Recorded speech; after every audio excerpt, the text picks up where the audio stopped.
নমস্কাৰ বন্ধুবান্ধৱসকল, আপোনালোকক সকলোকে স্বাগতম জনাইছোঁ মোৰ অন্য এটি ভিডিঅ'লৈ। বন্ধুবান্ধৱসকল, মই আপোনালোকৰ আজি আছামিজ মডিফিকেশ্যনৰ বিষয়ে কিছু কথা ক'ম। সেই ভিডিঅ'টো সকলোকে চাই থাকিব।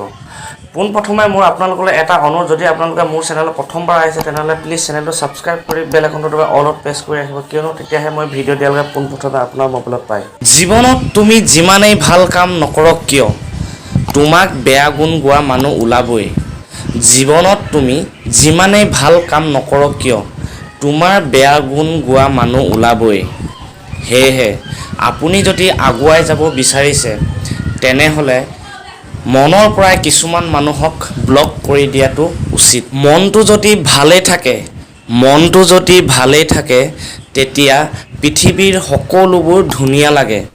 মনটো যদি ভালেই থাকে তেতিয়া পৃথিৱীৰ সকলোবোৰ ধুনীয়া লাগে, আৰু যেতিয়া মনটো বেয়া হৈ থাকে বা মনটো দুখ লাগি থাকে তেতিয়া হাজাৰটা ভালতো সুখ বিচাৰি পোৱা নাযায়। কিছুমান মানুহে তোমাক প্ৰয়োজনতহে বিচাৰে, সেই বুলি ভাবি তুমি দুখ নকৰিবা।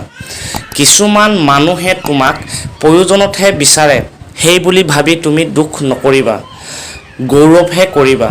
কাৰণ মমবাতিক মানুহে প্ৰয়োজন হয় তেতিয়া যেতিয়া চাৰিওফালে অন্ধকাৰে নামে। জীৱনটো তেতিয়াই অন্ধকাৰ হৈ পৰে যেতিয়া আপোন মানুহবোৰ ভিৰৰ মাজত হেৰাই যায় আৰু অচিনাকিৰ দৰে ব্যৱহাৰ কৰে। সেইজন মানুহক ডাঙৰ মানুহ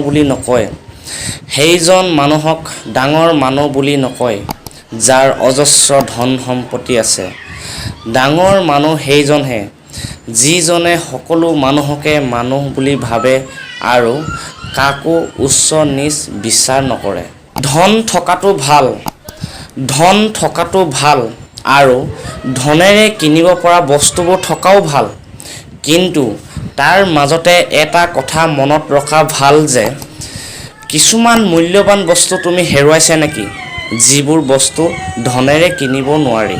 যিজন মানুহে সকলোকে সুখী কৰি ৰখাৰ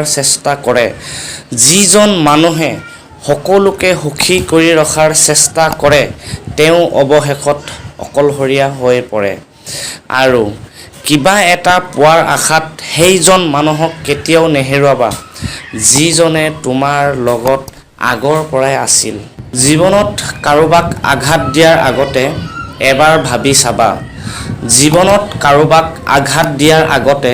এবাৰ ভাবি চাবা নিজেই আঘাত পালে কেনেকুৱা লাগে। মনত ৰাখিবা, জীৱনত কাৰোবাক কন্দুৱাই বেছিদিন থাকিব পৰা নাযায়। বন্ধুসকল, জীৱনত যদি কষ্টই নোপোৱা তেনেহ'লে কেনেকৈ শক্তিশালী হ'বা। জীৱনত যদি ভুলেই নকৰা তেনেহ'লে কেনেকৈ শিকিবা। জীৱনত যদি বিফলতাক লগে নোপোৱা তেনেহ'লে কেনেকৈ সফল হ'বা। কাৰণ যেতিয়া তুমি কষ্ট পাবা তেতিয়া তুমি সাহসী হ'বা, যেতিয়া তুমি ভুল কৰিবা তেতিয়া তুমি শিকিবা, যেতিয়া তুমি বিফলতা হ'বা তেতিয়া তুমি সফলতা হোৱাৰ চেষ্টা কৰিবা। কাৰণ চেষ্টাৰ অসাধ্য একোৱেই নাই। বন্ধুসকল, আজিৰ ভিডিঅ'টো ইমানেই আছিল। যদি আপোনালোকে মোৰ ভিডিঅ'টো চাই ভাল লাগে তেনেহ'লে প্লিজ চেনেলটো ছাবস্ক্ৰাইব কৰি দিয়ক আৰু লাইক কমেণ্ট শ্বেয়াৰ কৰি দিয়ক। ধন্যবাদ।